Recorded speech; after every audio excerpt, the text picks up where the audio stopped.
1999లో జరిగిన కార్గిల్ వార్‌లో పాకిస్తాన్ సోల్జర్స్ ఇల్లీగల్‌గా ఒక మౌంటైన్ పైన ఉండి, కింద ఉన్న ఇండియన్ మిలిటరీ పైన అటాక్ చేస్తున్నారు. అయితే అప్పుడు ఇండియాకి ఎనిమీస్ ఎక్కడున్నారన్న exact location కావాల్సొచ్చింది.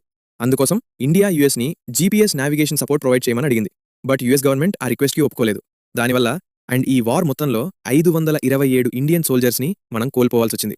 But finally Kargil వార్‌లో ఇండియానే గెలిచింది. బట్ ఇక్కడ US exact GPS coordinations share చేసి ఉంటే, మనం అట్‌లీస్ట్ కొంతమంది సోల్జర్స్‌నైనా కాపాడే అవకాశం ఉండేది.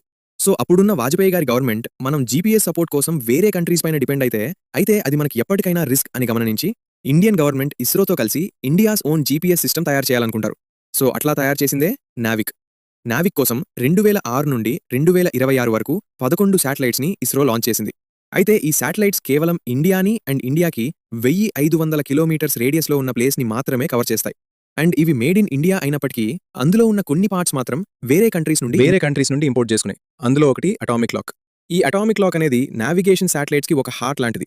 దీన్ని ఇస్రో స్విట్జర్లాండ్ నుండి ఇంపోర్ట్ చేసుకుంది.